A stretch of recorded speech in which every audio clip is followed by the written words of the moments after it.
Malcolm Devo, a billionaire CEO, had always thrived in the high-stakes world of business. But tonight, he wasn't here for deals or board meetings. He was here for a quiet dinner, hoping for a brief escape from the constant pressure. A reservation at his own high-end restaurant in Charleston, South Carolina, was meant to be just another night of indulgence, a break from the chaos of the corporate world. As he walked in, dressed casually in a navy hoodie and sneakers, no one would have guessed he was the man behind the empire. He was just another customer, blending in among the wealthy patrons. He was seated by the restroom, a spot most would consider an afterthought. Yet he didn't mind. The food here was always the best in town, and he was looking forward to a peaceful meal. But as he sat waiting, watching the servers attend to other guests, something felt off. He hadn't been greeted yet. His table had been ignored. The minutes ticked by, but no one came.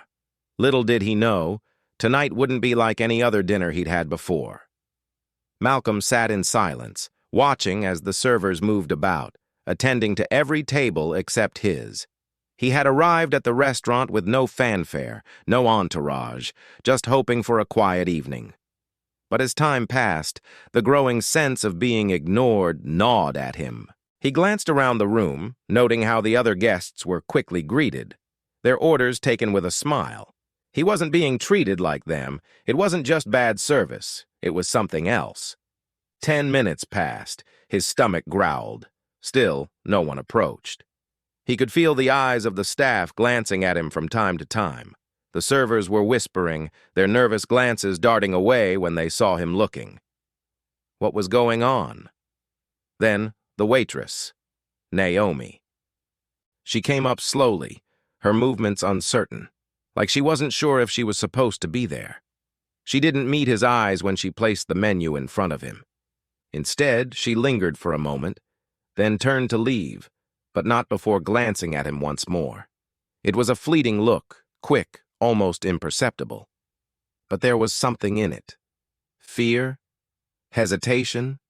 Malcolm watched her walk away, his mind racing. Why had she been so nervous? He glanced at the other tables. Everyone else was fine. No one was being ignored like this. This wasn't a mistake. This was deliberate. But why? He shifted uncomfortably in his seat. Was it because of the way he was dressed? Could it be the fact that he wasn't in a suit like the other patrons? Or was it something deeper? His thoughts were interrupted by the sound of Naomi returning. This time, she didn't just place his water down. She leaned close, almost whispering. A folded napkin passed quickly into his hands. She said nothing, only giving him a tight, nervous smile before quickly walking away. He unfolded the napkin, feeling the weight of what was to come. The words written on it were brief, but it hit him like a punch to the gut. "They spit in your food." His breath caught. For a moment he couldn't move. He stared at the note, disbelief flooding through him. This wasn't just a bad joke. This wasn't an accident. The message was clear. Naomi, the waitress, had just exposed something much darker, something he wasn't sure he was ready to see. Why would she risk everything for this? Malcolm's pulse raced as his mind scrambled for answers.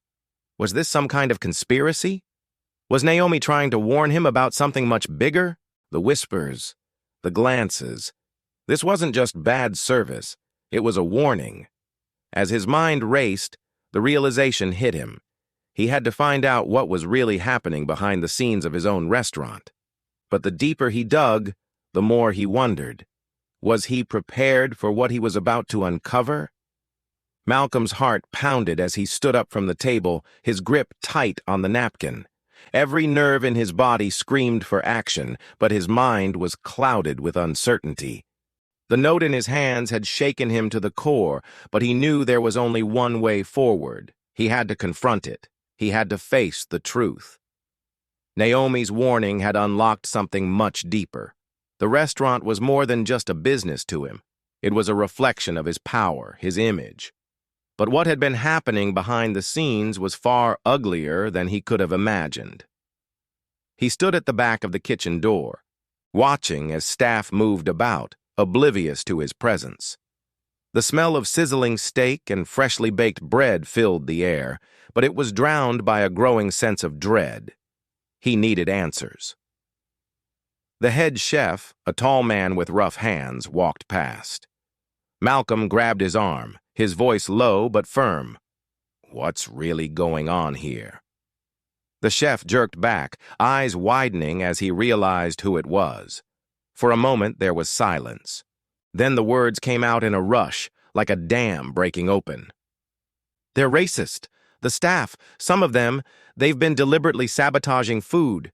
You were never meant to know." Malcolm felt the room spin. He took a step back, his mind reeling. How deep did this go?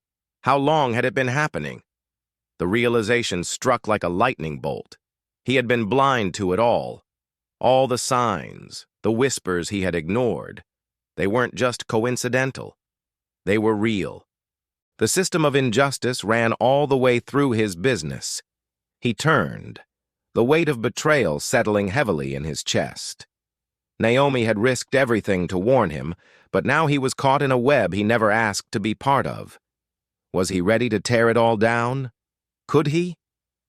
Malcolm left the restaurant that night with more than just the weight of the revelation on his shoulders. The world he had built, the empire he had poured his heart and soul into, now felt fragile, like glass, ready to shatter. The faces of the staff, some complicit, some victims themselves, swam in his mind. Naomi's courage, the chef's confession, the pain hidden behind the kitchen doors. It was a truth he couldn't ignore anymore. The following weeks were a blur of meetings, investigations, and hard decisions. The restaurant underwent a complete overhaul. Staff were retrained, policies were rewritten, and trust was slowly rebuilt. But it wasn't just the restaurant that changed. It was Malcolm.